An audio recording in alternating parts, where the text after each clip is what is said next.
Linda was cooking dinner, humming a tune from the operetta she and her husband watched last night. Suddenly, the front door slammed. Linda was taking the meat out of the oven. She had decided to go to the grocery store after work, where she had successfully bought fresh meat. Humming cheerfully, the woman was waiting for her spouse from work to delight him with a delicious meal. "Jamie, look what a delicious meal we have for dinner. Wash your hands, call Nellie, and let's have dinner."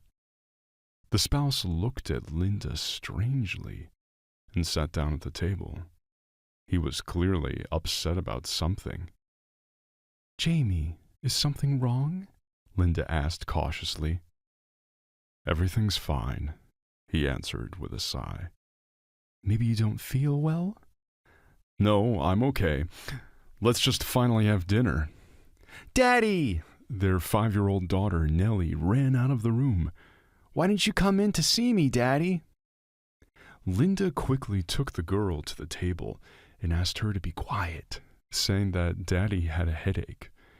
Jamie listened absent-mindedly to his daughter's chatter, nodding to his wife. After he finished his meal, he thanked his wife and left to smoke on the balcony. Linda gave no sign that his behavior was offensive. The woman silently cleared the table, looked out on the balcony, and saw her husband sitting there, smoking and looking at one point. Linda had never heard a bad word from her husband. He had never once offended her. But on the third day of living like this, after running through all the possible reasons, she decided that Jamie had probably found another woman and just didn't know how to tell her about it. Linda thought it was the end of their life together. They would get a divorce. The woman cried for a long time, but then she pulled herself together and forced her husband to tell it like it really was. Jamie was quiet for a while. Then he told Linda that the things he was about to tell her would not make her happy.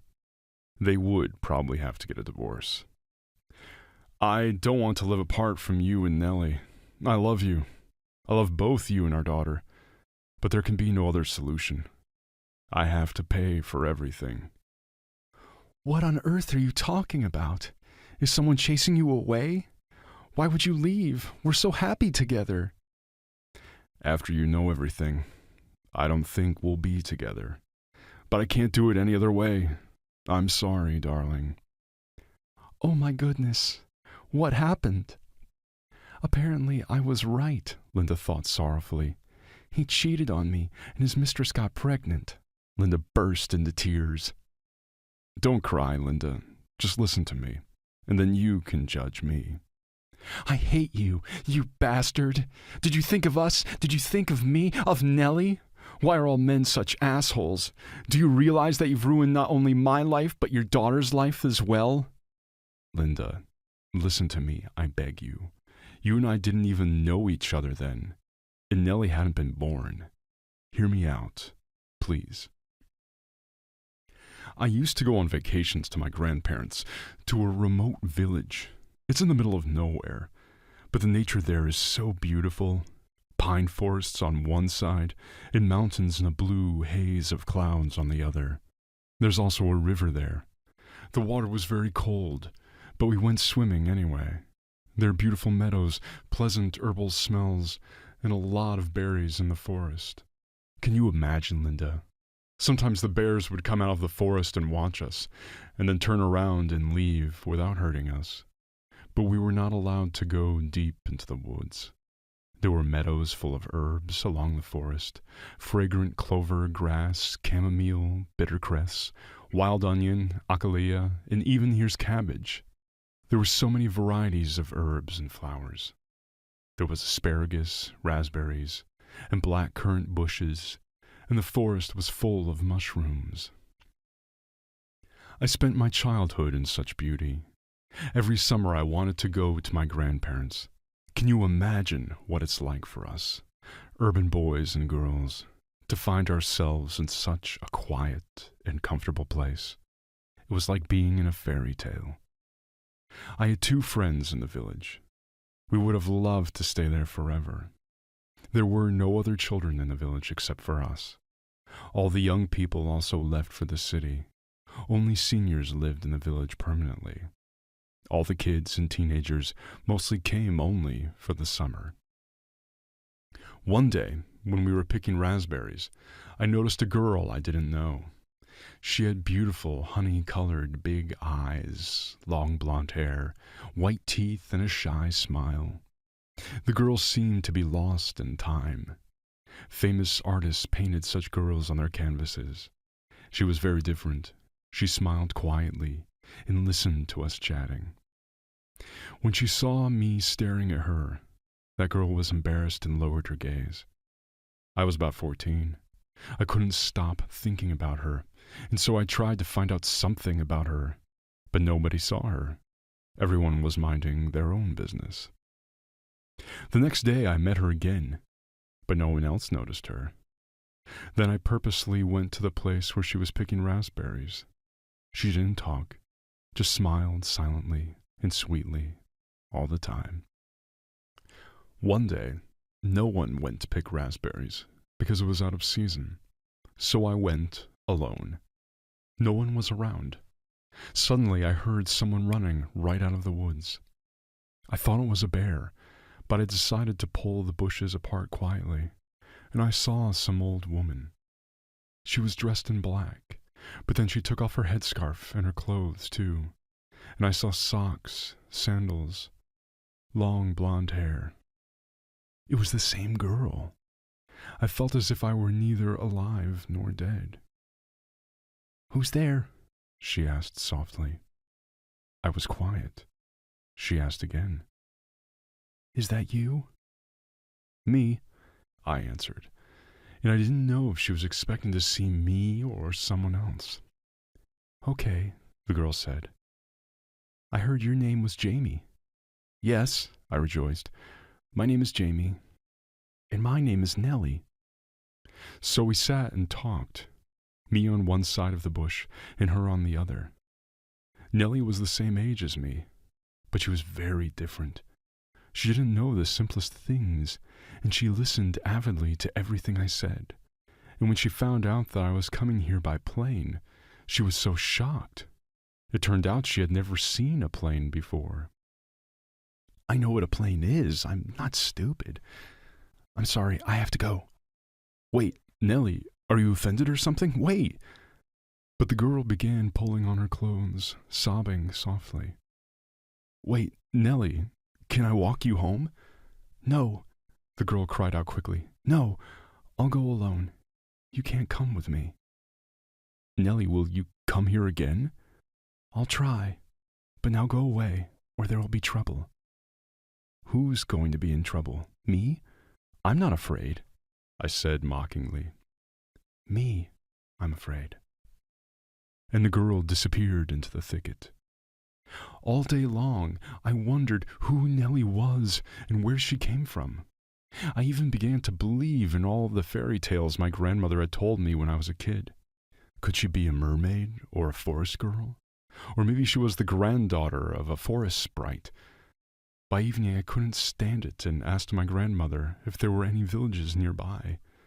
"My dear, you know there are no settlements near our village. We're in the middle of nowhere." "Not really," Grandpa had said. "There's a hermit village. People live there, too." "Oh, they live in complete isolation behind a high fence and never come out." And Grandma shook her shoulders. "Who?" I didn't understand. "Those hermits." I had learned about hermits in school, but I had no idea they still existed. I thought it was long ago, not even in our era. Now there's space, airplanes, teleportation is about to be invented, and yet there's still hermits. No way, that's ridiculous. I cautiously started asking my friends, and it turned out that everyone had heard of that mysterious settlement. Nellie did not show up, and I missed her. One day, as I was sitting on the roof of the house looking out at the blue peaks of the mountains, dreaming about something, someone called out to me. It was Nellie standing near my house. She was looking up at me. I rolled off that roof and nearly hurt myself, but 30 seconds later, I was standing in front of the girl. From that day on, my life changed forever. Nellie would tell her grandparents that she was going into the woods, and then she would come to me. We'd quickly get the right amount of what Nellie had come for, mushrooms, berries, or herbs, and then we'd just go into the meadow, lie down on the grass, and talk. Basically, I talked, and she listened, rarely asking questions. I told her about the world I lived in, about discoveries, space, the ocean, islands, the world revolution, the war, school, universities, the army, factories and plants and movies. I told her about everything. We were like from two different worlds, but in fact, that's how it was. The adults might have known something about the world outside the walls, but the children knew nothing. They were afraid to take a step beyond their isolated village. But Nellie was very inquisitive and brave. Now I realize that it's not measured as bad or good, it's just that people live differently now. And back then, Nellie, how did you even get here? I found your village a long time ago. At first, I watched you from afar, then I started to come closer. And then I met a girl. She gave me a dress, sandals, and socks. I changed my clothes and come out to you. Everyone thinks I'm from around here. I keep quiet, listen to your conversations.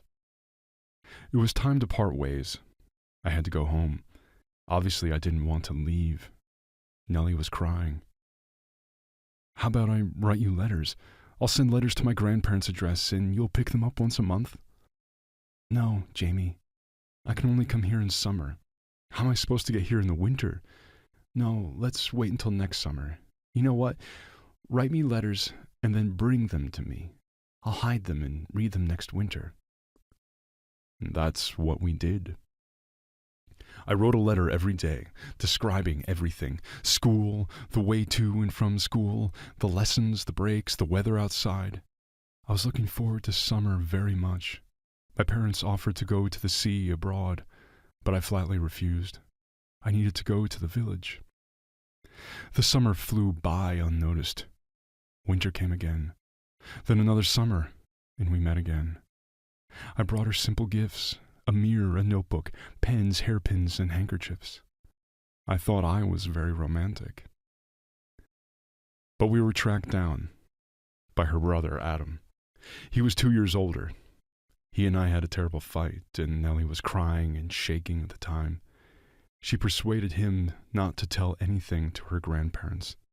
He made me promise not to hurt Nellie, and I wasn't going to hurt her. Linda, don't get me wrong. I was a teenager, a bit romantic, a bit detached from reality. After all, as a child I read so many books about brave knights and beautiful princesses. One day, when we were 18, I talked her into running away. She trusted me. My parents were shocked, but warmly welcomed Nellie. A year later, we went to her grandparents. She refused to get married without their blessing. I won't bore you with the stories of how I managed to beg their forgiveness for both of us, but we got their blessing. We lived with my parents. We lived there for 2 years. I entered university, and Nellie... Things were different with Nellie. She was afraid of everything. It would seem that she was so brave, inquisitive, and not afraid to break the laws of her settlement. But no. She absolutely refused to study. She didn't like going to the movies. She didn't want to read any books and wasn't interested in fashion. She didn't share my hobbies, but she wasn't interested in anything herself. She spent every day locked in our room until the evening. Only in the evening when I came home would Nellie come to life. At the same time, she kept the apartment clean and cooked well, but as soon as my parents came home, Nellie would run away to the room and stay alone, timid and silent. My mother praised the girl very much, and my father praised her delicious food and everything else. But all was in vain. Nellie could burst into tears every time someone asked her questions directly. Eventually, my parents stopped trying. My cousin managed to make friends with Nellie. but she had her own life and couldn't come over often. We really were from different worlds. Our relationship became more and more complicated. I often caught her praying. She could pray and worship all night long, often crying. Gradually, we became drifting apart from each other. "We warned you," my father told me frowningly one day. "You took responsibility for her, so be a man." I wasn't going to hurt her. I just wanted to live. Go out with my woman, introduce her to my friends, go hiking, sit by the fire, cover her with my jacket, make plans and kiss her endlessly until my lips hurt. After all, I had none of that. I wasn't complaining, and I didn't want any other woman. I wanted to go through it all with Nellie. But she didn't want the same. When my friends fell in love, broke up, made up, and fought, did crazy things, made far-reaching plans, and looked forward with glowing eyes, I had none of that. I had Nellie. I wanted to live. But Nellie, on the contrary, it was as if she was preparing to die every day. When I asked her to go to the sea or to go camping, she only cried. One day, she begged to go to our village, and we went. I knew she missed her native lands and wanted to see her relatives. She said she would go to see her family and never came back. Adam came to me and asked to leave Nellie alone. She said she didn't want to live with me anymore. I didn't listen to him. I went to their settlement. I knocked on the gate. I shouted. Nellie came out to say goodbye to me. She told me to leave and that I was free now. She said that such a life was not good for her. "There's so much sin around," Nellie said with her head down. "I'm sorry, Jamie. I'm not ready. I can't live like this. Your parents are very nice, and you're a great guy, too. But you're different. I did not feel good there, and I'm scared. Jamie, let me go and forget me." That's how the story ended. It was the story of my first love. I tried to forget everything that happened to me, and so did my parents. Don't judge me. I feel like I was just a young fool who decided to take on an unbearable burden. My grandparents died, and I've never been to that wonderful place ever again. I'd forgotten, or rather, tried to forget it all. Linda, don't get me wrong. I have no feelings for Nellie. I love you, and I love our daughter. I wish you would give us a son, too. Remember that you chose the name of our daughter yourself. I would never have dared to take that step. But the past caught up with me. I didn't hide from you that I was married, right? Right, Linda said quietly. I didn't lie to you when I told you I had no children except for Nellie. I didn't know, Linda. They informed me the other day that Nellie passed away.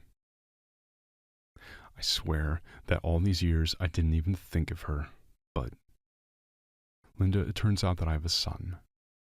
His name is Marcus. I don't know why she hid it from me at the time.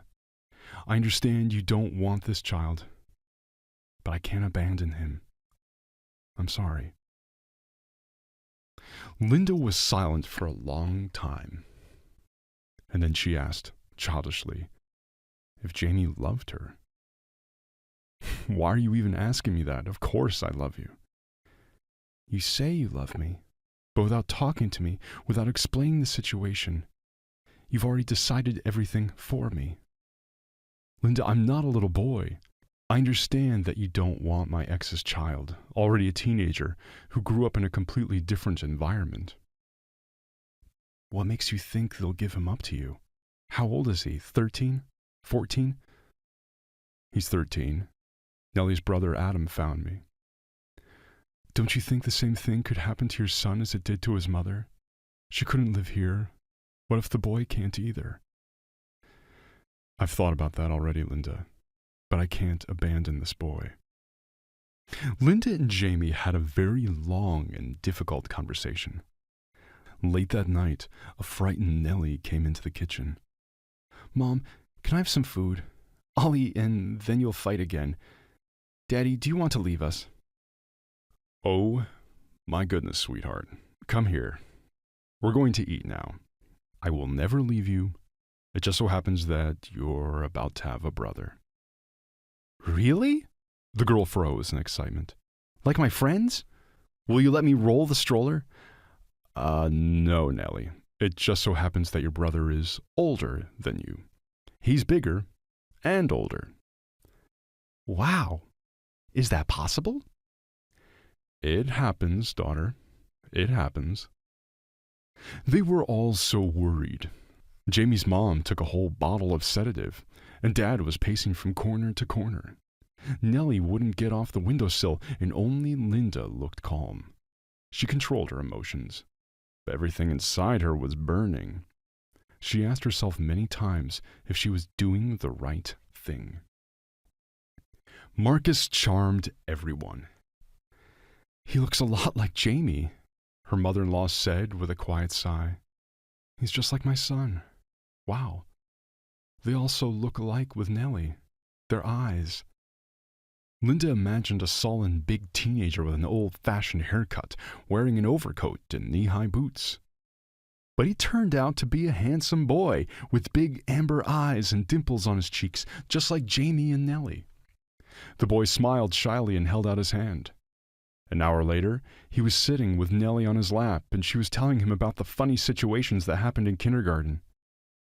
No one expected it to be so easy. Everyone prepared for the difficulties. Linda prepared for the worst, remembering her husband's stories. Jamie and his parents remembered past experiences. But things were different. The boy was like he was from the next neighborhood. Marcus, Linda once asked, I believe you're not familiar with everything you see here, are you? No, on the contrary, I've been to the big city many times. Now we are allowed to leave the settlement. It's just that we live apart from everybody else. We stick to the rules and so on. Now our settlement is not what it used to be. Besides, Mom taught me everything. It's like she knew I'd have to go away. The boy got sad. Do you miss your mom? Yeah, but I know I can't get her back. She told me that when Dad finds out, he'll take me away. At first, it was hard for the boy in school, but thanks to his teachers, he coped with his difficulties. He learned new information quickly, even though he came to school with almost no knowledge. After a while, he even became an A student. Linda was very worried about whether she could accept Marcus and whether she could be friends with him. But 6 months later, she couldn't imagine her life without him. Jamie was happy about it. One day, Linda found him on the balcony, smoking and staring at the wall. Jamie, I know that look. Tell me what happened right now. Another ex-wife? Children? Grandchildren? Come on, Linda. My friend is selling his country house. Maybe we should buy it. We can take the kids out into the countryside, relax from this urban noise, and enjoy the fresh air. There's nothing to think about. Linda hugged her husband. We should buy that house. Mommy, I finally got an A in chemistry, Marcus shouted. He rushed out to meet Linda, who had come home from work. Nellie ran after him, shouting that Marcus had finally gotten an A in that damn chemistry. Marcus was picking Nellie up from daycare on his way home from school. He didn't pick her up in the evening, but right after lunch. But the girl was insanely happy. All the children looked at them enviously. After all, Nellie had such a handsome, kind, and cheerful brother. Soon they would be going to school together, too. Mom! Mommy! The children jumped, and Linda sat down on the chair in the hallway. Tears of happiness and joy flowed from her eyes. Mom! The boy called her Mom. All fears were left behind. Now they will only go forward, only to good things. Marcus quickly got used to everything. Everyone loved the boy when they heard the whole story. Even Linda's parents accepted the boy as their grandson. There are never enough grandchildren, Linda's dad said, and her mom smiled quietly and set the table to feed her new grandson something delicious. I wish we had a house here, Linda said enthusiastically. It's far away from the city, but it'd be nice to come here on vacation. It's so beautiful. The houses had long been empty. No one lived in Jamie's childhood village anymore. All that remained there were memories. Only some of the children and grandchildren of the deceased pensioners came for the summer, keeping some order in the little village. Jamie and Linda opened the house. Inside the house, everything was the same as it had been those years ago. It seemed as if Grandpa and Grandma went somewhere and would be back soon. In the evening, the children came home. Linda was still afraid to let them go there, but the children bravely went to the hermit settlement. Nellie had a toy in her hand, a whistle. Uncle Adam gave it to me. It turns out that Marcus and I have an uncle. Did you know we have an uncle? He lives over there, the girl pointed somewhere beyond the woods. And what are you wearing, princess? Uncle Adam's wife gave me this dress, and she braided my hair. Now I don't feel too hot. Oh, I see. The years have passed, and the children are long grown. Jamie and Linda are already babysitting their grandchildren. They have long forgotten that Marcus lived somewhere else. Sister and brother were very friendly. Jamie, Linda asked one day, would you really leave then? Yes, Linda. I can't abandon my son. But then you would abandon your daughter, Jamie. What makes you think that, Linda? I would have left you, not my daughter. If you had told me that you didn't need Marcus, I would have left. Linda decided she shouldn't tempt fate anymore and ask stupid questions. I didn't expect anything from you, Linda. I knew what a shock it was to suddenly have a child in our lives. Moreover, he was already a teenager. I was afraid. But I'm sorry. I couldn't do it any other way. Come on, Jamie. Let's just forget it all. It's a good thing it happened that way.